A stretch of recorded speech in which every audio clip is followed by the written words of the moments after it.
What up?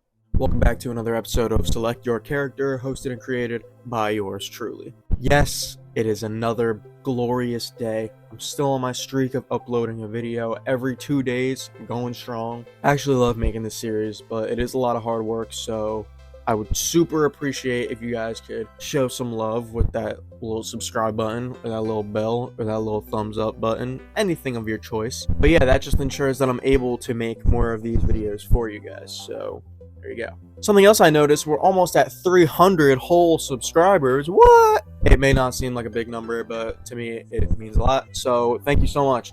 And as a reward and as sort of an incentive, as soon as we hit 300 subscribers, I will make a long video about all the different Kong characters in the Donkey Kong Country franchise, which kind of leads into the episode today, which is about Diddy Kong. I will eventually make another episode about Dixie Kong, and then, like I said, once we hit 300, I'll probably make a huge video talking about literally everyone else. But yeah, with that being said, thank you guys so much for all your love and support of the series, and I hope you guys enjoy this episode about Diddy Kong. Peace.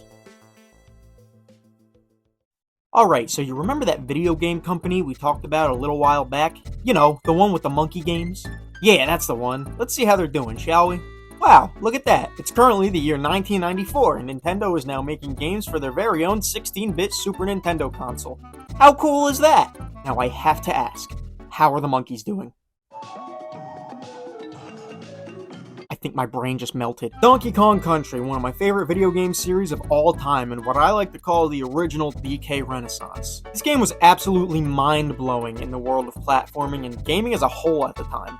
If you don't know the story, which is probably why you're here, Nintendo wanted to reinvent one of their classic franchises and teamed up with British game developer Rare to create a new game using some brand spanking new cutting-edge 3D modeling software that actually converted 3D models into 16-bit sprites. Ultimately, the two agreed on Donkey Kong as the franchise they would be reinventing, and so Donkey Kong Country was born.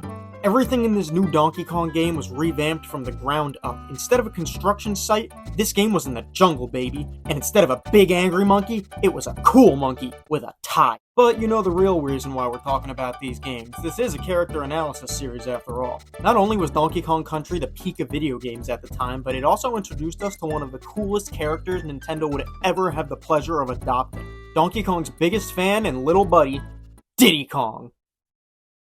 Wait, this sounds familiar. However, before I introduce you all to the jungle's coolest little monkey, we must go back in time to the original conception of Diddy Kong and how he came to life in the first place. So pretty much while Rare was developing the new world of Donkey Kong, they wanted to redesign the already existing Donkey Kong characters, including Donkey Kong Jr. However, when Nintendo saw Rare's new redesign for DK Jr., it pretty much resulted in Nintendo going, "Whose kid is this? This is not my son." They didn't like how completely different the new design looked compared to the original, so they gave Rare two options. Either make him look more like his original design, or just make him a brand new character entirely. And just like that, Rare had officially given birth to their first son. Aww. Many names would be thrown around for this new character, such as Diet DK, DK Light, and Dinky Kong, before eventually deciding on Diddy Kong. In-game, Diddy Kong acted as a second hit for the player. Mario had power-ups, Sonic had rings, and Donkey Kong had his little buddy. Once one was knocked out, the other would tag in and take his place, with DK and Diddy both playing extremely different from each other. Donkey Kong was a tank who could lift big objects over his head and barrel through anything in his path, while Diddy was much quicker and more nimble. He wasn't the strongest, but if you knew how to use him, he could easily hold his own. Hey, just like in Smash Bros. Eventually, Diddy would go on to star in a handful of his own games, becoming a classic video game hero in his own right. However, he wasn't always the confident little rock star we know and love. As the story of the first Donkey Kong Country goes, Diddy Kong was put in charge one night of guarding the Kong's sacred banana hoard. Unfortunately, however, in the middle of the night, Diddy would get ambushed by the Kremlings, an evil race of crocodile pirates who are sworn enemies of the Kongs, led by the evil King K. Rool. Poor little dude would try his best to protect himself and the banana horde, but unfortunately the Kremlings would overpower Diddy and trap him in a barrel. Now it's up to DK to rescue Diddy within the first level of the game and go on a quest to defeat King K. Rool and retrieve the banana horde. This game is just beautiful, man. I've played it front to back probably like 6 times by now, and quite frankly, it might just be my favorite game of all time. No 4K graphics or new funky mode could ever live up to the sentimental value and memories I get from this game. Truly a masterpiece. After the release of DKC1, Diddy Kong's popularity skyrocketed amongst fans. A year later, in 1995, Donkey Kong Country 2 Diddy's Conquest was released and was received even better than the first one. This game basically took the flawless gameplay, incredible music, and charming character of its predecessor and cranked everything up to 1,000,000. Don't believe me? This level is made entirely of honeycomb.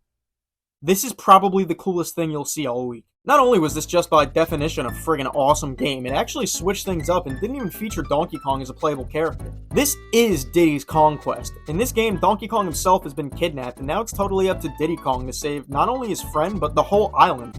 No pressure. However, he's not alone. This time around, Diddy Kong is joined by his new girlfriend, Dixie Kong. Dixie is one of my favorite female heroes in gaming, and she actually has a lot more unique personality than you may think, but I'm not going to talk too much about her now because I want to save it for her own video. Over time, Diddy Kong would make a name for himself and end up making multiple appearances across both Donkey Kong but also Mario spin-off games. For a while there, it looked like as long as DK was there driving carts, shooting threes, or hitting homers, Diddy Kong would be right there next to him. If that wasn't enough, Diddy would even go on to star in his very own spin-off game on the N64 called Diddy Kong Racing. I've never actually played this game, but from what I've heard, this game features an entirely original cast of colorful characters, and some would even argue that this game was better than Mario Kart 64, but I'll let you be your own judge on that one. Whether you consider him your favorite Mario spin-off character or a video game hero in his own right, Diddy Kong always brings a certain positive energy to whatever game he takes part in. In my opinion, Diddy Kong perfectly represents the company that created him, Rare, a small underdog working hard to try and prove themselves to the big guys. And so that's exactly what they did, and now Diddy Kong is one of the main characters featured in the new DK theme park in Universal Studios. It's safe to say that since he was first freed from that barrel in 1994, this little monkey has made a big name for himself in the world of gaming. If he's not in the new Mario Kart, we riot. Got it? Good.